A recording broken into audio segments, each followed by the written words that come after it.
ದುಬೈನಿಂದ ಹಾಂಗ್ಕಾಂಗ್ ಅಂತಾರಾಷ್ಟ್ರೀಯ ವಿಮಾನ ನಿಲ್ದಾಣಕ್ಕೆ ಆಗಮಿಸಿದ ಸರಕು ಸಾಗಾಣಿಕೆ ವಿಮಾನವೊಂದು ಸೋಮವಾರ ಮುಂಜಾನೆ ಲ್ಯಾಂಡಿಂಗ್ ವೇಳೆ ರನ್ವೇಯಿಂದ ಸಮುದ್ರಕ್ಕೆ ಜಾರಿ ಬಿದ್ದು ಇಬ್ಬರು ಮೃತಪಟ್ಟಿದ್ದಾರೆ.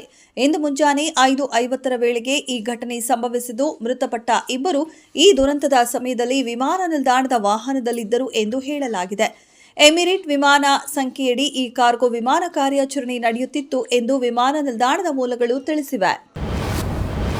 ರಾಜ್ಯಾದ್ಯಂತ ಸುದ್ದಿ ಮಾಡಿದ ಬೆಳಗಾವಿ ಡಿಸಿಸಿ ಬ್ಯಾಂಕ್ ಚುನಾವಣೆಗೆ ತೆರೆ ಬಿದ್ದಿದೆ. ಭಾನುವಾರ ನಡೆದ ಚುನಾವಣೆಯಲ್ಲಿ 3 ತಾಲೂಕುಗಳ ಫಲಿತಾಂಶ ಮಾತ್ರ ಅಧಿಕೃತವಾಗಿ ಪ್ರಕಟವಾಗಿದ್ದು, ಇನ್ನುಳಿದ 4 ತಾಲೂಕುಗಳ ಫಲಿತಾಂಶ ನ್ಯಾಯಾಲಯದಲ್ಲಿರುವ ಹಿನ್ನೆಲೆಯಲ್ಲಿ ಅಕ್ಟೋಬರ್ 28ರಂದು ಅಧಿಕೃತವಾಗಿ ಪ್ರಕಟವಾಗಲಿದೆ. ತೀವ್ರ ಕುತೂಹಲ ಕೆರಳಿಸಿದ್ದ ಬೆಳಗಾವಿ ಜಿಲ್ಲಾ ಕೇಂದ್ರ ಸಹಕಾರಿ ಬ್ಯಾಂಕ್ಗೆ ಭಾನುವಾರ ನಡೆದ ಚುನಾವಣೆಯಲ್ಲಿ 96.96% ಮತದಾನವಾಗಿದ್ದು, ಜಾರಕಿಹೊಳಿ ಬಣ ಸ್ಪಷ್ಟ ಮುನ್ನಡೆ ಸಾಧಿಸಿದೆ.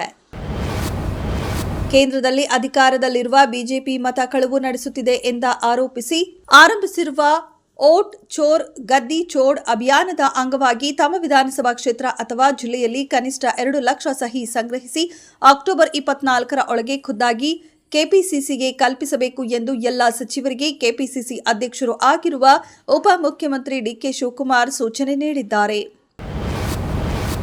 ಮಹಾರಾಷ್ಟ್ರ ಮತದಾರರ ಪಟ್ಟಿಗೆ 96 ಲಕ್ಷ ನಕಲಿ ಮತದಾರರು ಸೇರ್ಪಡೆಯಾಗಿದ್ದು, ಈ ಮತದಾರರ ಪಟ್ಟಿಯನ್ನ ಸ್ವಚ್ಛಗೊಳಿಸದೆ ಸ್ಥಳೀಯ ಸಂಸ್ಥೆ ಚುನಾವಣೆಯನ್ನ ಹೇಗೆ ನಡೆಸುತ್ತೀರಿ ಎಂದು ಚುನಾವಣಾ ಆಯೋಗವನ್ನ ಎಂಎನ್ಎಸ್ ಮುಖ್ಯಸ್ಥ ರಾಜ್ ಠಾಕ್ರೆ ಪ್ರಶ್ನಿಸಿದ್ದಾರೆ.